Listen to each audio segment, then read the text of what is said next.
जिस समय वो पहले आए थे केदारनाथ में, उस समय अंकिता मर्डर केस यहाँ हाईलाइट हो रहा था, काफ़ी चर्चा थी, लेकिन एक शब्द उस बेटी के न्याय के लिए वो नहीं बोले। प्रधानमंत्री आएंगे तो कुछ न कुछ जो पुराने गड्ढे हैं इनके, इस सरकार के, वो गड्ढे भरेंगे, तो इसलिए प्रधानमंत्री आए, अच्छी बात है। नमस्कार, मैं हूं साक्षी मंगाई। जो पीएम महिला सम्मान पर लंबा चौड़ा भाषण देते हैं, वही अंकिता भंडारी मामले में मौन रहते हैं। जिन्हें बाबा केदार ने अपनी विशिष्ट कृपा बांट दी, उन्होंने ही मंदिर के स्वर्ण गर्भगृह मामले में चुप्पी साध ली। कहने को तो प्रधानमंत्री उत्तराखंड से विशेष लगाव रखते हैं, फिर भी यहाँ सिर्फ चुनावी दौरा ही करते हैं। और उन्हें तो ये करना चाहिए था कि वो पीएम बनकर मणिपुर जाए, ना कि प्रचार मंत्री बनकर उत्तराखंड आए। बताएं कि पीएम की ओर शिकायतों की लेखी बनकर कुछ ऐसे ही आरोपों की गेंद फेंकी है कांग्रेस ने। लेकिन सवाल है क्यों? क्या कारण है कि पीएम के उत्तराखंड दौरे से पहले भाजपा में तो उत्साह के रंग भर गए हैं, लेकिन जोश के ये बुलबुले कांग्रेस को खटक रहे हैं? क्या प्रधानमंत्री का प्रस्तावित उत्तराखंड दौरा सिर्फ एक साधारण सा भ्रमण है, या फिर ये लोकसभा चुनाव की पहली गर्जन भी है? सारे सवालों के जवाब जानने के लिए आइए प्रदेश के साथ ये रिपोर्ट देखते हैं। समझते हैं कि पीएम के दौरे से पहले राज्य की सियासत क्यों गर्मा गई है।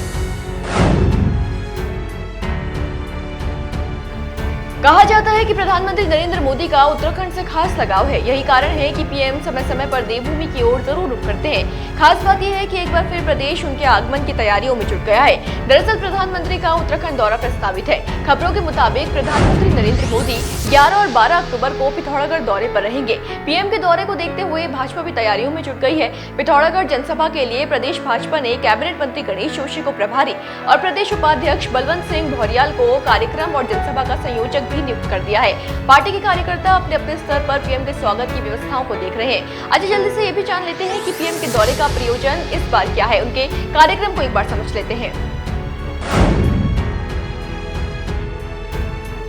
मीडिया रिपोर्ट्स की माने तो प्रधानमंत्री मोदी 11 अक्टूबर को पिथौरागढ़ जिले के अंतर्गत नारायण आश्रम पहुंचेंगे। अगले दिन वो चीन सीमा से सटी आईटीबीपी की चेक पोस्ट में जवानों के साथ कुछ समय बिताने के साथ ही वहां से कैलाश मानसरोवर के दर्शन भी कर सकते हैं। इसके बाद उनका पिथौरागढ़ में सीमावर्ती क्षेत्र के गांवों के निवासियों से संवाद और जनसभा को संबोधित करने का कार्यक्रम भी प्रस्तावित है। इतना ही नहीं, पीएम चंपावत के लोहाघाट स्थित अद्वैत आश्रम मायावती भी जा सकते हैं। गौर कीजिए कि प्रधानमंत्री का आधिकारिक कार्यक्रम मिलना अभी बाकी है, वो अभी तक नहीं मिला है। हाँ, लेकिन उनके आने की तैयारियों में क्योंकि भाजपा जुटी है, तो कांग्रेस पीछे कैसे रहती? कांग्रेस ने पीएम के दौरे को निशाना बनाना शुरू कर दिया है। लोकसभा चुनाव से पहले प्रधानमंत्री नरेंद्र मोदी उत्तराखंड आने वाले हैं। ऐसे में उनके दौरे पर कांग्रेस ने सवाल उठाना शुरू कर दिया है। कांग्रेस के मुताबिक पीएम के उत्तराखंड आने से प्रदेश को कोई लाभ नहीं मिलता। वो कई बार उत्तराखंड आए हैं, लेकिन इससे राज्य को कोई फायदा नहीं पहुंचा। कांग्रेस विशेष तौर पर अंकिता भंडारी मामले को लेकर पीएम पर हमलावर है। कांग्रेस का कहना है कि जब उत्तराखंड में अंकिता भंडारी मामला चर्चाओं में था, तब भी पीएम उत्तराखंड में थे, लेकिन वो मुद्दे पर मौन साधकर वापस लौट गए। नरेंद्र मोदी जी प्रचार मंत्री हैं, प्रधानमंत्री कम है। उत्तराखंड से ज़्यादा ज़रूरत उनकी मणिपुर को है।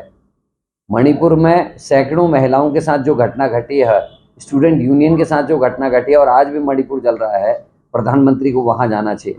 मेरे राज्य में आकर फिर से कोई घाव ना दे के जाएँ, ये मैं प्रार्थना कर सकता हूँ।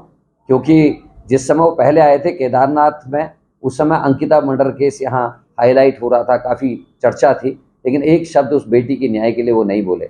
जिस केदारनाथ को अपने से कनेक्ट बताते हैं, उस केदारनाथ में 230 किलो सोने को लेकर बड़ा विवाद हुआ, और 19 घोड़ों में 230 किलो सोना ऊपर ले जाने की बात कही गई थी। अब उसको 23 किलो बताया जा रहा है। स्वयं संज्ञान अगर प्रधानमंत्री ने लिया होता कि ये क्या हो रहा है, ये गलत हो रहा है, तो हम मानते कि उनका उत्तराखंड में कोई आस्था है। उन्होंने खुद केदारनाथ बाबा के यहाँ गर्भगृह के नियमों को तोड़ दिया। जहां आप और मैं कैमरा लेके या फोन लेके नहीं जा सकते, वहां वो 5 कैमरे लेके गए। तो ऐसे प्रधानमंत्री से हम कोई उम्मीद नहीं कर सकते।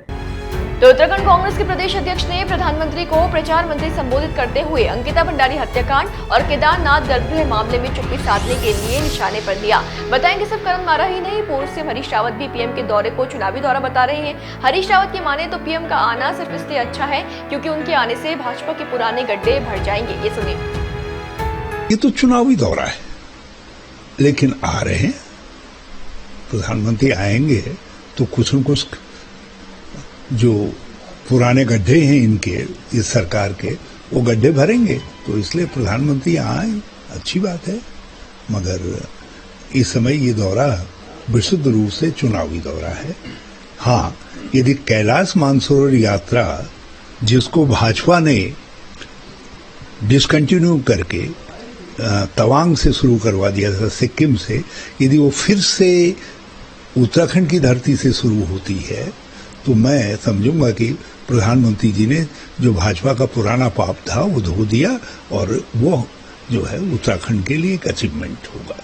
तो जैसा कि आपने पूर्व मुख्यमंत्री हरीश रावत को सुना, हरदा को लगता है कि पीएम का उत्तराखंड आना तभी लाभदायक होगा जब कैलाश मानसरोवर की यात्रा देवभूमि से सुचारू करवा अपनी पार्टी के पुराने पाप पीएम धो देंगे। देखिए, माना जा रहा है कि पीएम मोदी का पिथौरागढ़ दौरा लोकसभा चुनाव का शंखनाद है। शायद यही वजह है कि अब कांग्रेस भी भारत जोड़ो यात्रा का दूसरा चरण उत्तराखंड से शुरू कर सकती है। पीएम के आने के बाद राहुल गांधी भी उत्तराखंड पधार सकते हैं। एक तरीके से पीएम के दौरे के बाद केंद्र के दिग्गजों के भ्रमण का सिलसिला प्रदेश में शुरू हो सकता है। अगर ऐसा होता है तो उत्तराखंड में राजनीति गरमाना स्वाभाविक है। कांग्रेस और भाजपा के बीच बयानों का समर शुरू होना भी लाजमी है। देखना बस ये है कि आरोप प्रत्यारोप का दौर नतीजों और माहौल को किसके पक्ष में खड़ा करेगा, किसे सुनने में प्रदेश की जनता अधिक रुचि लेगी। होगा जो भी आपको लेकर आएंगे। बने रहे देवभूमि इनसाइडर के साथ।